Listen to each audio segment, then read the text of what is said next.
BJP अपने लोगों से ही परेशान है। पॉलिटिकल एंट्री पार्टी को भारी पड़ रही है। कंगना का बयान और हरियाणा में विधानसभा चुनाव। मैं तमन्ना 10 संकेत लाइव में आप सभी दर्शकों का स्वागत है। आज मैं जिक्र करूंगी फिल्मी दुनिया से राजनीति में एंट्री करने वाली कंगना रनौत के बयानों से बीजेपी को मुश्किलों का सामना करना पड़ रहा है। कंगना के किसान आंदोलन को लेकर दिए गए बयान पर बवाल खत्म नहीं हुआ कि उन्होंने दूसरा बयान दे दिया, जो बीजेपी को असहज स्थिति में डाल रहा है।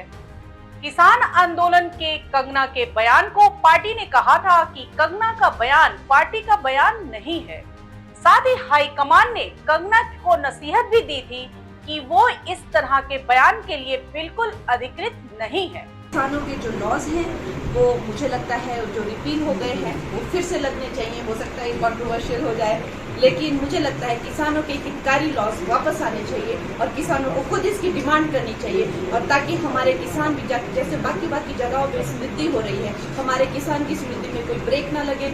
अब जैसे 1 नेशन 1 इलेक्शन सारे ब्यूरोक्रेसी हो गए, सारे जो हमारे लीडर हो गए हर 2-2, 3-3 महीने में इलेक्शन करते रहते हैं, तो देश के विकास में किसान जो है वो मेन हमारा एक पिलर ऑफ स्ट्रेंथ है। तो मैं चाहती हूँ कि वो खुद ऐसी अपील करे कि भाई हमारे जो 3 लॉज जो हमसे जो सिर्फ और सिर्फ कुछ एक राज्यों में जो है उन्होंने उसको लेकर जो है आपत्ति जताई थी, मुझे लगता है कि उनको मैं हाथ जोड़ के उनको विनती करती हूँ कि सब किसानों के हित को ध्यान में रखकर जो है वो लॉज जो है वापस मांगे। हालांकि कंगना पहली महिला राजनेता नहीं है जिनकी पॉलिटिकल लॉन्चिंग ने भाजपा को असहज स्थिति में डाल दिया हो, जिनके बयानों ने बीजेपी को मुसीबत में डाल दिया था। भाजपा के लिए अब कंगना मुसीबत बन गई है। लोकसभा चुनाव 2014 से पहले कंगना रनौत की भाजपा में एंट्री होती है। भाजपा ज्वाइन करते ही कंगना ने जबरदस्त माहौल बनाया। उन्होंने राहुल गांधी से लेकर विपक्षी नेताओं पर खूब हमला बोला। उनके बयानों को मीडिया ने भी काफी तवज्जो दी। लोकसभा चुनाव के दौरान जब बीजेपी ने प्रत्याशियों की घोषणा की तो कंगना को हिमाचल की मंडी लोकसभा से टिकट मिला। इस सीट से कांग्रेस की प्रदेश अध्यक्ष प्रतिभा सिंह सांसद थी। कांग्रेस ने उनके बेटे विक्रमादित्य को यहां से मैदान में उतारा, लेकिन कंगना ने विक्रमादित्य को हरा दिया। कंगना बीजेपी से सांसद बन गई, जिसके बाद कंगना ने विवादित बयान देना शुरू कर दिया। अभिनेत्री ने अपने पहले इंटरव्यू में किसान आंदोलन को लेकर आपत्तिजनक टिप्पणी की। उन्होंने कहा कि किसान आंदोलन के वक्त लोगों के साथ रेप किया गया, जिसने बीजेपी को मुसीबत में डाल दिया। कंगना का यह बयान ऐसे वक्त में आया जब हरियाणा में विधानसभा चुनाव होने वाला है। हालांकि कंगना के बयान के बाद पार्टी ने तुरंत उन्हें नसीहत दी। इस घटना के कुछ दिन बाद ही जब कंगना का एक और वीडियो मीडिया में आ गया। कंगना इस वीडियो में कह रही हैं कि फिर से 3 रद्द किए गए कृषि कानून लाने पर विचार हो। हालांकि कंगना के इस बयान से पार्टी ने तो पल्ला झाड़ लिया है, लेकिन कांग्रेस इसे मुद्दा बना रही है। पिछले बीते कुछ दिनों में मीडिया ने मुझसे फार्मर्स लॉ पे कुछ सवाल किए और मैंने ये सुझाव दिया कि किसानों को फार्मर्स लॉ वापस लाने का प्रधानमंत्री जी से निवेदन करना चाहिए। मेरी इस बात से बहुत सारे लोग निराश हैं और डिसअपॉइंटेड हैं। जब फार्मर्स लॉ प्रपोज हुए थे तो हम बहुत सारे लोगों ने जो है उनका समर्थन किया था, लेकिन बड़ी ही संवेदनशीलता से और सहानुभूति से हमारे माननीय प्रधानमंत्री जी ने वो लॉज जो थे वापस ले लिए थे, और ये हम सब कार्यकर्ताओं का कर्तव्य बनता है कि हम उनके शब्दों की गरिमा रखें। मुझे ये बात भी ध्यान रखनी होगी कि मैं अब एक कलाकार नहीं, भारतीय जनता पार्टी की कार्यकर्ता हूँ, और मेरे ओपिनियंस अपने नहीं होने चाहिए, वो पार्टी का स्टैंड होना चाहिए। तो अगर मैंने अपने शब्दों से और अपनी सोच से किसी को डिसअपॉइंट किया है, मुझे खेद रहेगा। हरियाणा में सत्ता की चाबी किसानों के पास ही है। किसानों को साधने के लिए बीजेपी हरियाणा में लगातार कई बड़ी घोषणाएं कर रही है।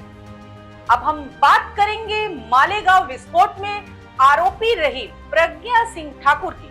साल 2018 में भाजपा ने प्रज्ञा ठाकुर को मुख्य धारा की राजनीति में लाने का फैसला किया। साध्वी के नाम से मशहूर प्रज्ञा ठाकुर भाजपा ने 2019 के लोकसभा चुनाव में भोपाल से मैदान में उतारा, जबकि कांग्रेस ने इस सीट से पूर्व सीएम दिग्विजय सिंह पर दांव खेला। हालांकि हिंदुत्व के मुद्दे को भुनाने में बीजेपी सफल रही और प्रज्ञा सिंह ठाकुर बीजेपी से सांसद बनी। प्रज्ञा सिंह ठाकुर के जरिए भाजपा ने हिंदुत्व तुष्टीकरण की राजनीति को साधने की कोशिश की। शुरुआत में प्रज्ञा हिंदुत्व उनसे जुड़े मुद्दों पर जमकर बोल रही थी। प्रज्ञा की एंट्री से बीजेपी को फायदा भी हुआ और पार्टी भोपाल की सीट बड़ी मार्जिन से जीत गई थी। इसके बाद प्रज्ञा के बयान से बीजेपी की मुश्किलें बढ़ने लगी। प्रज्ञा ने पहले महात्मा गांधी पर विवादित बयान दिया, साथ ही गोडसे को सही ठहराया। इस मामले में जब भाजपा की किरकिरी हुई तो प्रधानमंत्री ने खुद आगे आकर मोर्चा संभाला। प्रधानमंत्री मोदी ने एक इंटरव्यू में कहा कि मैं प्रज्ञा को कभी माफ नहीं करूंगा। साल 2017 में यूपी विधानसभा का बिगुल बजने ही वाला था कि इसी बीच भाजपा के कद्दावर नेता दयाशंकर सिंह ने मायावती पर विवादित टिप्पणी कर दी। दयाशंकर के बयान को बसपा ने दलित विरोधी बयान बताया। डैमेज कंट्रोल करने के लिए भाजपा ने दयाशंकर सिंह को पार्टी से निलंबित कर दिया। इस दरमियान बसपा के कुछ कार्यकर्ताओं ने दयाशंकर की पत्नी और बेटी पर विवादित टिप्पणी कर दी, जिसके बाद दयाशंकर सिंह की पत्नी स्वाति सिंह ने मोर्चा संभाला। हालांकि अभी तक स्वाति सिंह का राजनीति से कोई वास्ता नहीं था, लेकिन इस मामले में स्वाति की एंट्री होते ही भाजपा फ्रंट फुट पर आ गई। पूरे चुनाव में भाजपा ने स्वाति सिंह को खूब प्रमोट किया। 2017 में जब यूपी में बीजेपी की सरकार बनी तो स्वाति को मंत्री बनाया गया। स्वाति सिंह पूरे 5 साल तक मंत्री रही। हालांकि इस दौरान उनकी वजह से कई मौकों पर सरकार की किरकिरी हुई। मंत्री रहते स्वाति एक बियर शॉप के उद्घाटन करने पहुंच गई। मीडिया में जब खबर छपी तो पार्टी ने किनारा कर लिया। इसी तरह स्वाति का एक कथित ऑडियो भी वायरल हुआ, जिसमें वे एक महिला सीईओ को धमकाती नजर आ रही हैं, इस मसले पर यूपी के डीजीपी को बयान देना पड़ा।